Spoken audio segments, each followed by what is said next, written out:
Hello everybody and welcome back to another EDH gameplay video brought to you by Affinity for Commander. My name is Martin and today we have a rather fast-paced game involving a card draw fanatic, a multi-headed necromancer, a mysterious enchantress and the avatar of dragonkind themselves. But before we begin, I'd like to personally thank all of the absolutely amazing patrons listed on screen for their heartwarming generosity. We wouldn't be able to continue making videos such as these without your support, so thank you. Also, if you decide to make a purchase from any of these websites, then be sure to do so via our affiliate links in the video description. It won't cost you anything extra, but it really helps out the channel. And finally, if you haven't already, then go and check out altersleeves.com, where you can find thousands of super cool designs on perfect fit sleeves to really bling out your decks. Just be sure to quote us as the ones who sent you. But that is enough of that. Let's take a look at those opening hands. I am playing my Nekusar the Mindrazor deck, which aims to punish my opponents whenever they draw. I intend to maximise the damage he deals by forcing everyone to draw multiple cards a turn, and run as many wheel spells as possible to deal some really high damage. I keep an opening hand of Soul Ring, Lightning Greaves, Commander's Sphere, Dark Deal, Obnixilis Hate Twisted, Watery Grave and Bojuka Bog. Connor is playing his The Dragon deck, surprising nobody with its dragon tribal theme. He runs a lot of cards that deal players and creatures damage when his winged lizards enter the battlefield, as well as a heavy ramp package to get the scaly boys onto the table faster.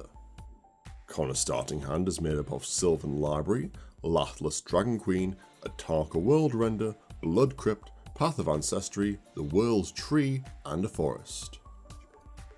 Jack is playing his Gyrus Waker of Corpses deck, which, as the name implies, is all about reanimating cards from his graveyard. To aid this, Jack runs a decent amount of self-mill effects and has packed his deck full of creatures with value enter the battlefield effects to target with his Hydra's ability. After mulliganing 3 times, Jack's starting hand consists of Nissa Vastwood Seer, Painful Truths, Rootbound Crag, Temple of Malady, and a Swamp. And finally, Johnny is playing his Estrid the Masked deck, with its main focus being to amass enchantments. He is running a lot of permanents with enchantments matter effects, as well as a tidy Pillow Fort package to protect himself with. Johnny's opening hand contains Metamorphic Alteration, Scavenging Ooze, Urban Utopia, Winds of Wrath, Seaside Citadel, Arctic Treeline, and Thornwood Falls. Jack wins the die roll and starts the game off by playing Temple of Malady. He scribes the top card of his library to the bottom and passes to Martin. I play a Swamp, cast Soul Ring, and then cast Lightning Greaves. Pleased with my turn 1 plays, I pass the turn. Connor plays Path of Ancestry and ends his turn. In his turn, Johnny plays Arctic Treeline and passes to Jack. Jack plays Dragon Skull Summit and passes. I begin my turn by casting Commander's Sphere and then play Bojuka Bog, exiling Johnny's non-existent graveyard. With nothing more to do, I end my turn. Connor plays a Forest and casts Sylvan Library before passing to Johnny. Johnny plays Thornwood Falls, gaining a life, and passes the turn. Jack plays a Forest and casts Nissa Vastwood Seer.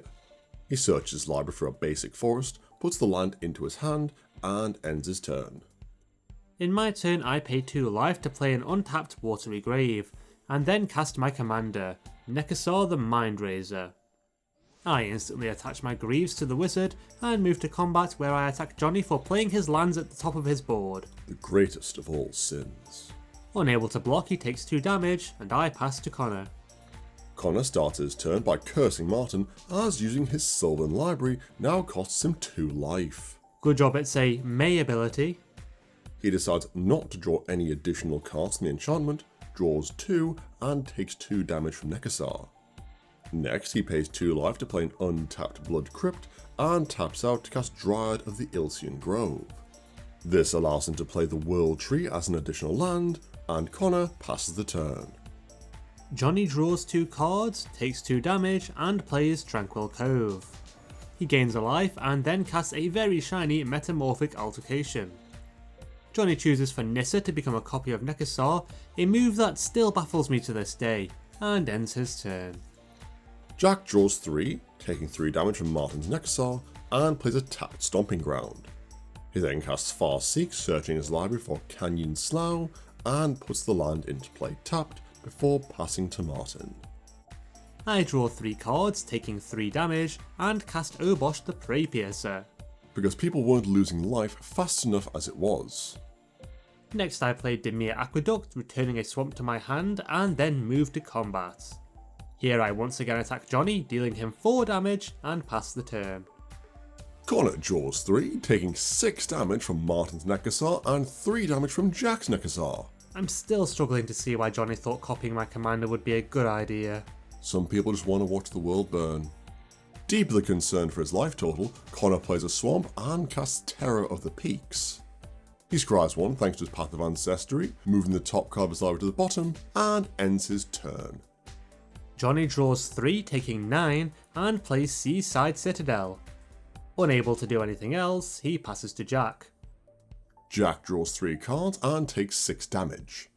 Next he plays Rootbound Crag and casts Phylath, World Sculptor, which, unlike their arena counterpart, does not have trample. Such a shame. The Elemental's ETB triggers, creating Jack a single 0/1 plant token, and Jack moves to combat.